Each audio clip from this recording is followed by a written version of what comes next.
ज्ञान सुधा सक्सेस साथी में आपका एक बार फिर से स्वागत है। आइए आज हम करते हैं जैम केमिस्ट्री एमसीक्यूज़ का एक और दौर। रिएक्शन मैकेनिज्म से संबंधित क्वेश्चंस का हम देखेंगे इजी एक्सप्लेनेशन। इससे पहले कि हम अपने पहले क्वेश्चन को आज के इस वीडियो के करें, आइए जान लेते हैं कुछ जानकारियाँ जिनको हमें जानने की ज़रूरत है ताकि हम एमसीक्यू को आसानी से सॉल्व कर सकें।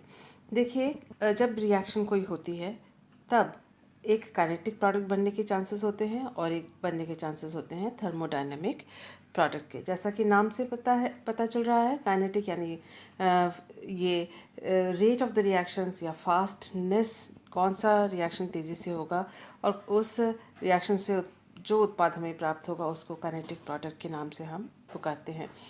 ऐसा कब होता है वो देख लेते हैं। और दूसरा जो प्रोडक्ट होता है वो थर्मोडायनेमिक प्रोडक्ट होता है और ये थोड़ा लेट बनता है, फास्ट नहीं होता है। लेकिन ये कब बनता है? ये तब बनता है जब जो प्रोडक्ट बने उसका उसका स्थायित्व, उसके बंध ज़्यादा स्टेबल हो, तो ऐसे प्रोडक्ट को थर्मोडायनेमिक प्रोडक्ट कहते हैं। ऐसा क्यों कि एक ही प्रकार का जो सबस्ट्रेट है दो अलग अलग प्रकार के प्रोडक्ट देता है। देखिए, ये जो कारण है वो उनके एक्टिवेशन एनर्जी का है। हर मॉलिक्यूल किसी एक ट्रांजिशन स्टेट को प्राप्त करता है और उसके लिए एनर्जी ऑफ एक्टिवेशन की ज़रूरत होती है। To reach the transition state, if the activation energy is less, अगर वो कोई एक्टिवेशन एनर्जी, सक्रियण ऊर्जा कम है, तो ये जो रिएक्टेंट है उस सक्रियण ऊर्जाकारी ऊर्जा को जल्दी प्राप्त कर लेता है, उस ट्रांजिशन स्टेट को जल्दी बना लेता है और उससे बनने वाला प्रोडक्ट भी फास्ट बनता है। अक्सर जो काइनेटिक प्रोडक्ट होता है उसकी जो स्टेबिलिटी होती है वो कम होती है, थर्मोडायनेमिक स्टेबिलिटी कम होती है। उसके बॉर्न एनर्जीज उतने स्टेबल नहीं होते, इतने ज़्यादा नहीं होते जितने कि थर्मोडायनेमिक प्रोडक्ट के होते हैं। तो देखिए, ये है काइनेटिक प्रोडक्ट। इस ये उससे मिला जिससे एक्टिवेशन एनर्जी जिस ट्रांजिशन स्टेट या इंटरमीडिएट की, जो ट्रांजिशन स्टेट है या इंटरमीडिएट का जो एक्टिवेशन एनर्जी है वो कम है। यानी उस जो स्टेट, अनस्टेबल स्पीशीज़ जिससे कि हमें प्रोडक्ट मिले उसकी सक्रियण ऊर्जा कम है, एक्टिवेशन एनर्जी कम है। If the activation energy is high, so it is difficult to attain that transition state.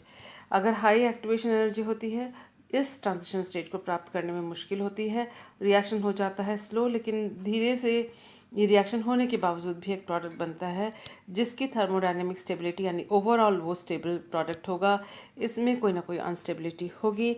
एक और चीज़ है कि जो काइनेटिक प्रोडक्ट है वो ऐसे कंडीशंस में रिवर्सिबल होता है। थोड़ा हीट देते हैं या गर्म करते हैं तो ये धीरे धीरे थर्मोडायनेमिक प्रोडक्ट में या लॉन्ग टर्म स्टैंडिंग में भी कई बार रिवर्सिबल रिएक्शन, ये रिवर्सिबल काइनेटिक रिएक्शन रिवर्सिबल होने के कारण भी थर्मोडायनेमिक प्रोडक्ट काइनेटिक प्रोडक्ट से प्राप्त होने लगता है। तो इसमें जो खास बात है वो है एनर्जी ऑफ एक्टिवेशन। फास्ट वो रिएक्शन होगी जिसकी एनर्जी ऑफ एक्टिवेशन लेस होगी, लोअर होगी, जल्दी अटेन कर ली जाएगी, जल्दी प्राप्त कर ली जाएगी और उससे जो प्रोडक्ट फास्ट प्राप्त होगा वो है काइनेटिक प्रोडक्ट। जो जिसकी एक्टिवेशन एनर्जी या सक्रियण ऊर्जा ज़्यादा है वो धीरे से अपने इस ट्रांजिशन स्टेट को प्राप्त करेगा और फिर वो प्रोडक्ट बनाएगा which is more stable thermodynamically. तो ये चीज़ हमको जाननी है। हमारे पास जो क्वेश्चन है वो है, identify product E and F in the following reactions and suggest a suitable reason for their formation. ये नैफ्थलीन दिया हुआ है और सल्फ्यूरिक एसिड दोनों साइड में, यानी रिएक्टेंट में कोई चेंज नहीं, सबस्ट्रेट में कोई चेंज नहीं। टेम्परेचर कंडीशंस देखिए दोनों के अलग अलग हैं। एक में 80 डिग्री सेंटीग्रेड है। 80 डिग्री सेंटीग्रेड यानी लो टेम्परेचर, यानी काइनेटिक प्रोडक्ट यहाँ प्राप्त होगा जो कि ये रहा। और यहाँ टेम्परेचर हाई किया हुआ है, 160 डिग्री टेम्परेचर है या 165, यानी हमको इससे मिलेगा थर्मोडायनामिक प्रोडक्ट जो कि अभी हमने डिस्कस किया था। आप देख सकते हैं कि जो काइनेटिक प्रोडक्ट है वो 1 पे सल्फोनिक एसिड और यहाँ पर 2 पे सब्स्टिट्यूशन नैफ्थलीन पर हुआ है हाई टेम्परेचर पर। ये थर्मोडायनेमिक प्रोडक्ट है और ये ज़्यादा स्टेबल है, ये कम स्टेबल है। ये फास्ट बना है लेकिन कम स्टेबल है। क्यों है? क्योंकि यहाँ जो 1 पे जो ग्रुप लगा हुआ है, यहाँ के जो हाइड्रोजन है उससे ये स्टेरिक हिंडरेंस इसका होता है। इसके अलावा ये जो रिंग है उसके ये काफ़ी पास है, इसलिए सल्फोनिक एसिड ग्रुप क्योंकि बड़ा ग्रुप है इसका यहाँ इस एरिया में स्टेरिक हिंडरेंस होता है। यहाँ देखिए जो SO3H ग्रुप है वो रिंग से दूर हटकर है, इसके कंपैरिजन में यहाँ दूरी ज़्यादा है। इसकी आसपास के जो हाइड्रोजन या कार्बन के साथ उतना हिंडरेंस नहीं है जितना कि यहाँ स्टेरिक हिंडरेंस हाई था, यहाँ स्टेरिक हिंडरेंस लो है। तो उसका मतलब ये है कि दिस इज़ मोर स्टेबल, लेकिन ये बना है स्लो बना है। तो इसका जो कारण है वो इसके ट्रांजिशन स्टेट या सक्रियण ऊर्जा एनर्जी ऑफ एक्टिवेशन में है। और हम देखेंगे कि जो ट्रांजिशन स्टेट बना है या मध्यवर्ती बना है, इंटरमीडिएट बना है, उसकी स्टेबिलिटी क्या है। जिसकी ट्रांजिशन स्टेट की स्टेबिलिटी या एनर्जी कम होगी, स्टेबिलिटी ज़्यादा होगी, एनर्जी कम होगी, तो वो ट्रांजिशन स्टेट जल्दी से प्रोडक्ट दे देगा। तो आइए हम देखते हैं नेक्स्ट इन्फॉर्मेशन। ये देखिए कारण पूछा गया है। कारण में ये था कि जो वन सब्स्टिट्यूटेड प्रोडक्ट है वो उसका स्टेरिक हिंडरेंस होगा, इसलिए वो कम स्टेबल होगा। जो टू सब्स्टिट्यूटेड प्रोडक्ट है उसका स्टेरिक हिंडरेंस कम होगा, ये आराम से बनेगा। इसको कहते हैं थर्मोडायनेमिक प्रोडक्ट। ये ज़्यादा मात्रा में बनना चाहिए, ज़्यादा स्टेबल है। लेकिन यहाँ पर ये काइनेटिक प्रोडक्ट है तो ये जल्दी बन जाता है, और इसको अगर टाइम देंगे ये क्योंकि रिवर्सिबल रिएक्शन है, थोड़े समय में ये ज़्यादा स्टेबल प्रोडक्ट में कन्वर्ट हो जाता है क्योंकि इसकी थर्मोडायनेमिक स्टेबिलिटी ज़्यादा है। इसकी थर्मोडायनेमिक स्टेबिलिटी कम है क्योंकि इसमें स्टेरिक हिंडरेंस है, इसमें स्टेरिक हिंडरेंस कम है, इसलिए ये ज़्यादा स्टेबल है। तो इसीलिए ये थर्मोडायनेमिक प्रोडक्ट है और ये काइनेटिक प्रोडक्ट है और इसकी स्टेबिलिटी कम है। लेकिन फिर भी ये ज़्यादा क्यों बनता है, ये जल्दी क्यों बन जाता है? जल्दी इसलिए बनता है क्योंकि इसका एनर्जी ऑफ एक्टिवेशन लो होगा। आइए देखते हैं किस तरह से इनका हम ये देख लें। नैफ्थलीन से स्टार्ट हुए हैं और सब्स्टिट्यूशन हुआ, इलेक्ट्रोफाइल का अटैक हुआ है यहाँ पर 1 पर, और इलेक्ट्रोफाइल का अटैक हुआ है यहाँ पर 2 पर। जो ये डबल बॉन्ड था उसका जो में एक सिरे में एक बार एडिशन हुआ है, दूसरे सिरे में दूसरी बार एडिशन हुआ है। यहाँ 2 एरेनियम आयन बना है, यहाँ पर 1 एरेनियम आयन इंटरमीडिएट बना है। आप अगर इस एरेनियम आयन को देखें, इसको देखें और इसको देखें, तो इसमें जो मेजर अंतर है वो कि इस तरह से इलेक्ट्रॉन का डिलोकलाइजेशन होता है और ये जो प्लस चार्ज है वो यहाँ पर आ सकता है। यहाँ पर जो ये प्लस चार्ज है इसके इधर भी सिंगल बॉन्ड है, इधर भी सिंगल बॉन्ड है और फिर इधर एक और सिंगल बॉन्ड है। आप ये देख सकते हैं कि ये जो डबल बॉन्ड है वो इसको डीलोकलाइज या विस्थापित करने में मदद नहीं करता। आप ये भी कह सकते हैं कि अगर इस तरफ इस साइड में एक डबल बॉन्ड है तो क्यों ना इसका डिलोकलाइजेशन इलेक्ट्रॉन्स का इस तरह से हो जाए और ये प्लस चार्ज इस पूरी रिंग में घूम जाए। देखिए इस तरह से तो ये वाला जो प्लस चार्ज है वो भी ये जो प्लस चार्ज है वो भी इस रिंग में पूरा डिलोकलाइज हो सकता है। लेकिन हमको ये मालूम है कि ये जो पाई इलेक्ट्रॉन सिस्टम है, इस पॉजिटिव चार्ज के इस रिंग में डिलोकलाइज होने पर या इस पॉजिटिव चार्ज के इस रिंग में डिलोकलाइज होने पर इस रिंग, इन दोनों रिंग्स की जो एरोमेटिसिटी है वो ख़त्म हो जाएगी। तो वो डिलोकलाइजेशन उतना फ्रूटफुल या उतना फलदायक या उतना स्टेबलाइजिंग नहीं होगा इन पॉजिटिव चार्ज को, एरेनियम आयन के पॉजिटिव चार्ज को स्टेबलाइज करने में। अगर ये बात है तो उसका मतलब कि ये जो डिलोकलाइजेशन हो रहा है जो संभव है क्योंकि पॉजिटिव चार्ज उसका सिंगल बॉन्ड फिर डबल बॉन्ड ये कॉन्जुगेशन में है, तो इससे तो इस आयन का डिलोकलाइजेशन और स्टेबलाइजेशन होगा क्योंकि इसके बाद 2 सिंगल बॉन्ड है, तो इस डबल बॉन्ड के द्वारा इसका डिलोकलाइजेशन नहीं होगा। डिलोकलाइजेशन होगा, डिलोकलाइजेशन नहीं होगा। डिलोकलाइजेशन होगा तो स्टेबिलिटी जो है ये स्टेबल ज़्यादा होगा, ये लेस स्टेबल होगा। तो ये लेस स्टेबल होगा तो कम बनेगा या नहीं बनेगा। और यही वजह है कि जैसे ही ये इंटरमीडिएट नंबर 1 पोजीशन पे अटैक होने पर बनता है 1 यूरेनियम आयन, ये जल्दी से 1 नेफ्थलीन सल्फोनिक एसिड उत्पाद के रूप में जल्दी से देता है, क्योंकि इसकी थर्मोडायनेमिक स्टेबिलिटी स्टेरिक इंडरेंस की वजह से स्टेबिलिटी इसकी कम है। इसलिए ये रिएक्शन रिवर्सिबल होने के कारण ये वापस मुड़ के 2 सल्फोनिक एसिड भी दे देता है। तो ये इसका कारण था। आइए देखते हैं नेक्स्ट इन्फॉर्मेशन। नेक्स्ट इन्फॉर्मेशन जो है वो पैरायोडिक ऑक्सीडेशन या फिर पर आयोडेट ऑक्सीडेशन के नाम से जाना जाता है, जिसका नाम और एक और भी फेमस है, दैट इज़ मैलाप्रेट रिएक्शन या मैलाप्रेट ऑक्सीडेशन के नाम से भी इसको जाना जाता है। पर आयोडिक एसिड ऑक्सीडेशन करते हैं या फिर पर आयोडेट सॉल्ट के द्वारा इस ऑक्सीडेशन को किया जाता है। इसके लिए एडजेसेंट डायोल्स यानी 1 और 2 यानी निकटवर्ती या नेबरिंग कार्बन के ऊपर 2 OH ग्रुप अगर लगे हुए हों और ये CC सिंगल बॉन्ड हो, देखिए यहाँ पर एक कार्बन, यहाँ दूसरा कार्बन, इसमें R1 R2, इसमें R3 R4, इसके अलावा यहाँ पर OH, यहाँ पर OH। सो नेबरिंग कार्बन पर अगर इस तरह से OH ग्रुप्स लगे हुए हों तो पर आयोडिक जो एसिड ऑक्सीडेशन है उसके द्वारा आप देख सकते हैं ऑक्सीजन का आयोडीन के साथ बॉन्ड बना, और ये जो हाइड्रोजन है उसके साथ इस ऑक्सीजन का बॉन्ड बन जाता है। तो ये रहा OH और ये आयोडीन और ऑक्सीजन के बीच में बॉन्ड।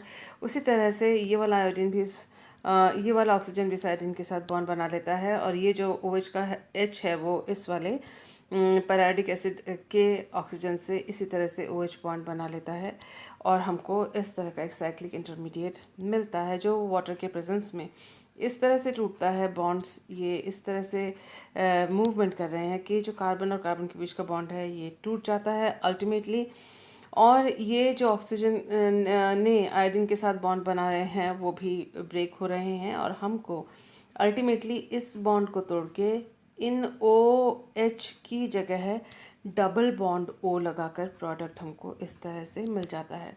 अगर आप देखें तो ये रहा कार्बन, ये वाला कार्बन, इसमें 2 ग्रुप्स थे R1 R2, ये रहा, यहाँ OH था उसकी जगह डबल बॉन्ड O लग गया है, और कार्बन कार्बन के बीच में अब कोई बॉन्ड नहीं है।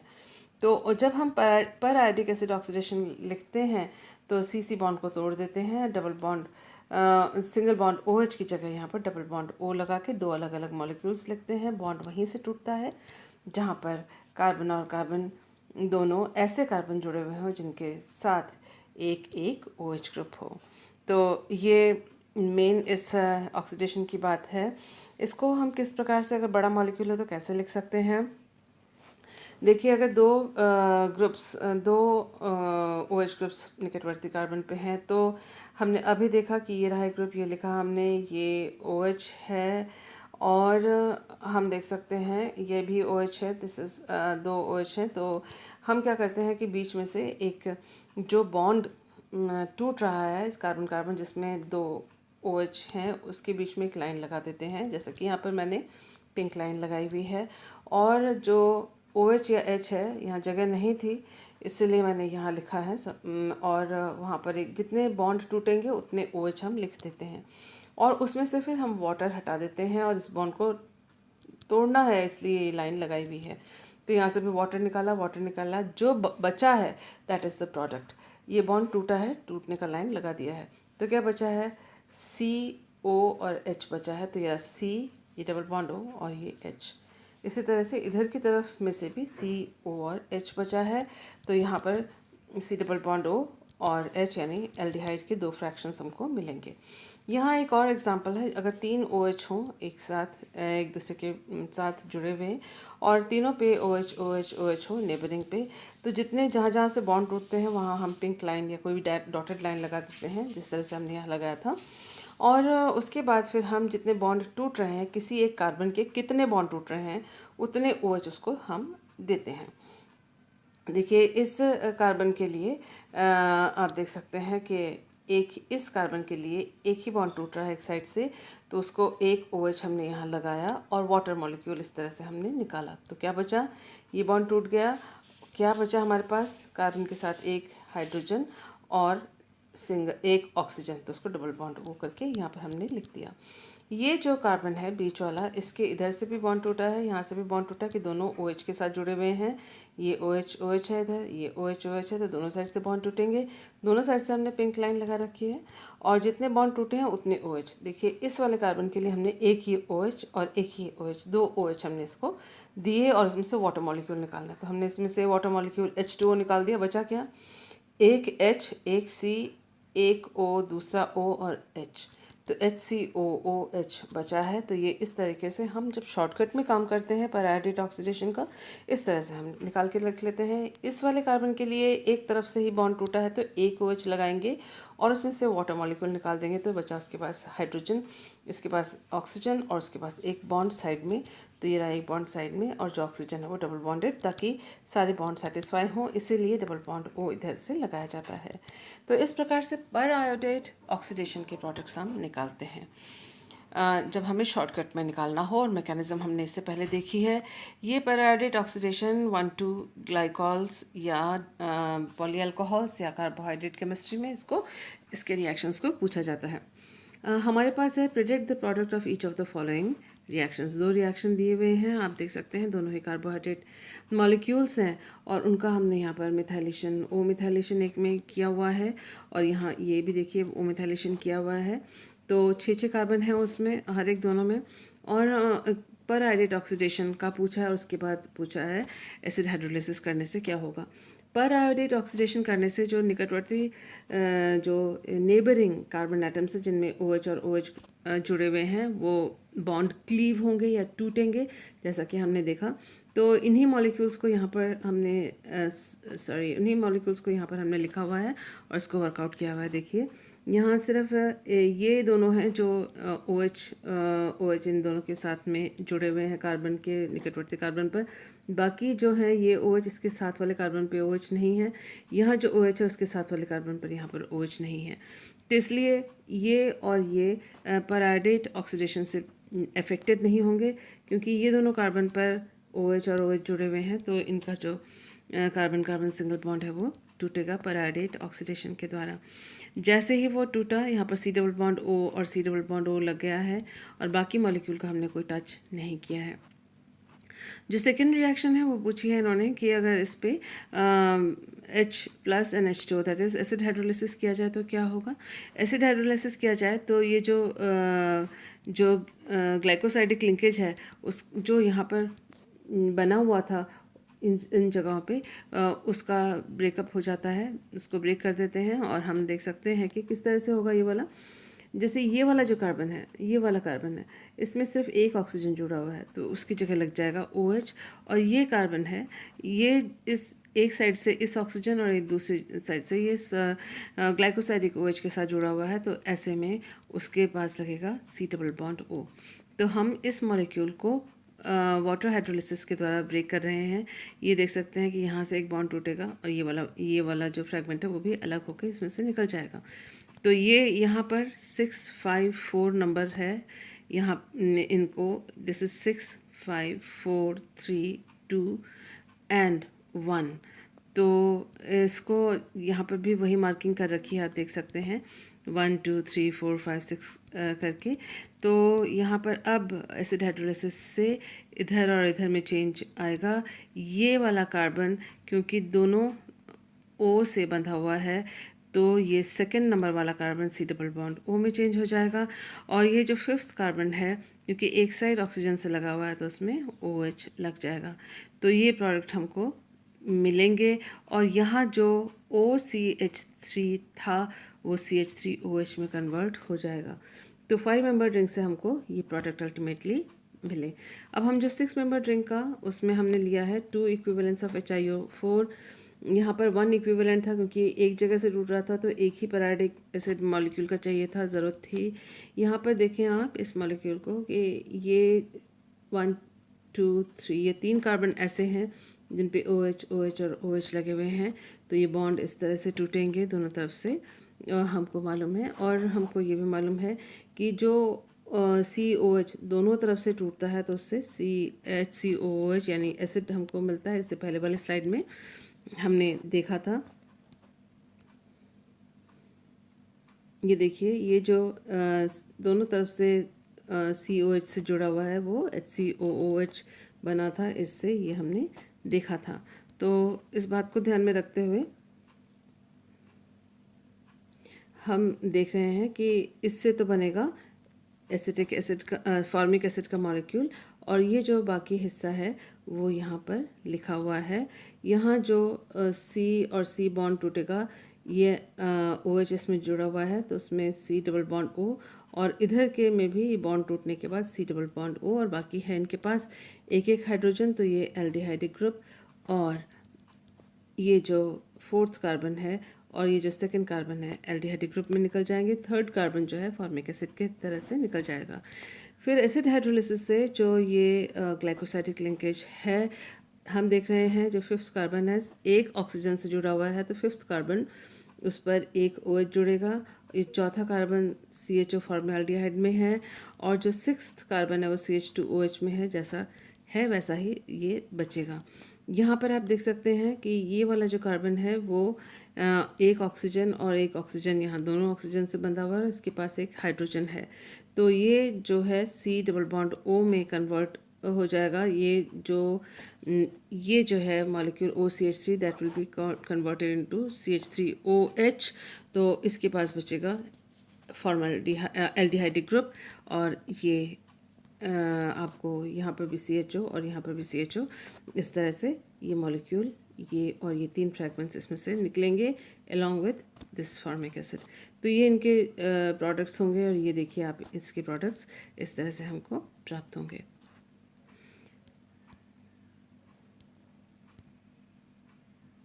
आइए देखते हैं आज की वीडियो का लास्ट क्वेश्चन। यहाँ हमको पूछा हुआ है arrange the following in the correct order of acidity of the hydrogen indicated in bold. तो ये डार्क से जो हाइड्रोजन हमको दिखाया हुआ है, इनकी एसिडिटी क्या है। देखिए, किसी भी एसिड की एसिडिटी कितनी ज़्यादा है वो डिपेंड करेगा कि उसका जो कॉन्जुगेट बेस है वो कितना स्टेबल है। अगर कॉन्जुगेट बेस बहुत ज़्यादा स्टेबल है तो H+ आयन आसानी से निकल सकता है, उसका मतलब उसकी एसिडिटी ज़्यादा है। और अगर कॉन्जुगेट बेस स्टेबल नहीं है, अनस्टेबल है, तो वह H+ के साथ वापस मिल जाएगा, और ऐसी स्थिति में एसिड एक स्ट्रॉन्ग एसिड नहीं कहलाएगा। इस बात को ध्यान में रखते हुए आइए इन PQR के हम कॉन्जुगेट बेसिस जो हैं इस तरह से बना लेते हैं। बहुत सिंपल है, हाइड्रोजन्स को हटा दिया, और जो दूसरा हाइड्रोजन है वो यहाँ पर हमने लिखा हुआ है। ये sp3 से sp2 में चेंज हो गया है, ये भी sp3 से यहाँ पर sp2 में चेंज हो गया है। एक हाइड्रोजन हटाया, और ये जो दूसरा बेंजीन रिंग था वो यहाँ पर लगा हुआ है। साथ में आप ये देख सकते हैं इस हाइड्रोजन को हटाया तो इसमें तीन जो है वो कार्बन जुड़े हुए हैं, कार्बन कार्बन बॉन्ड हैं, जो कि इन बेंजीन रिंग से ये बॉन्डेड है। अब आप देखते हैं कि किसका स्टेबिलिटी ज़्यादा है। जिसकी स्टेबिलिटी ज़्यादा होगी उसका एसिडिटी ज़्यादा होगा। ये कॉन्जुगेट बेसिस हैं, जिसकी स्टेबिलिटी ज़्यादा है उसकी एसिडिटी ज़्यादा होगी। यहाँ जो ये माइनस चार्ज क्रिएट हुआ है क्योंकि H+ निकला है इस मॉलिक्यूल से, तो इस कार्बन पर जो माइनस चार्ज बना है, ये कॉन्जुगेट बेस की बात हम कर रहे हैं। ये जो माइनस चार्ज है इस रिंग और इस रिंग के कॉन्जुगेशन या संयुग्मन में है, तो यहाँ पर भी डिलोकलाइज होगा, यहाँ पर भी डिलोकलाइज होगा। हमें मालूम है चार्ज जितना ज़्यादा डिलोकलाइज होता है उतना स्थायी होता है। सेकंड, इस वाले एग्जांपल में देखते हैं कि ये जो कार्बन है इसमें भी नेगेटिव चार्ज है, और ये इसके और इसके संयुग्मन या कॉन्जुगेशन में है। देखिए इलेक्ट्रॉन सिंगल बॉन्ड, फिर double bond, electron single bond double bond, electron single bond then double bond, इस तरह से है। तो यहाँ पर ये जो नेगेटिव चार्ज है इस Q से मिला हुआ कॉन्जुगेट बेस वो इन तीनों में आराम से डिलोकलाइज होगा। अब ये जो Q से मिला हुआ कॉन्जुगेट बेस है और R से मिला हुआ कॉन्जुगेट बेस है, दोनों में एक चीज़ कॉमन है, वो ये कि ये नेगेटिव चार्ज, ये जो कार्बन पे नेगेटिव चार्ज है वह 1 2 3 बेंजीन रिंग के साथ, ये भी 1 2 and 3 बेंजीन रिंग के साथ कॉन्जुगेशन में है, और ये डिलोकलाइज इनमें यहाँ इसका चार्ज डिलोकलाइज हो सकता है। लेकिन इन दोनों में जो एक मेन डिफरेंस है, ये sp2 हाइब्रिडाइज्ड कार्बन अपने बॉन्ड एंगल को प्लानरिटी को मेंटेन कर सकता है, उसमें कोई स्ट्रेन नहीं है। लेकिन ये देखिए जो नॉर्मल sp2 हाइब्रिडाइज्ड का जो बॉन्ड एंगल होता है वो ये मेंटेन करने में इसको स्ट्रेन आ रहा है, तनाव है इसके अंदर, तो ये उतना स्थायी नहीं होगा। 3 बेंजीन रिंग में डीलोकलाइजेशन होने के बावजूद भी इसमें स्ट्रेन या तनाव है, इसलिए ये कम स्टेबल होगा। यानी हाईएस्ट स्टेबिलिटी इसकी होगी जो कि Q से मिली है, यानी एसिडिटी Q की सबसे ज़्यादा होगी। इन को हम ऑप्शंस को अगर हम देखें तो इसमें सिर्फ जो ऑप्शन नंबर C है उसमें वो लिखा हुआ है कि Q की जो स्टेबिलिटी है वो हाई है। बस इतना सा हम फाइंड आउट कर लेते हैं, बाकी आर और पी का हमें फाइंड आउट नहीं करना। हालांकि हमको मालूम है कि आर जो है ये इसकी स्टेबिलिटी इसकी कम बाद में होगी और पी की सबसे कम होगी, क्योंकि इसके पास सिर्फ 2 बेंजीन रिंग हैं डीलोकलाइजेशन के लिए। तो एक का स्टेबिलिटी निकालते ही आंसर से मैच करें, बाकियों को देखने की अपने को ज़रूरत नहीं है। We can reach the answer very easily. So that was all for today. Thank you for being with me.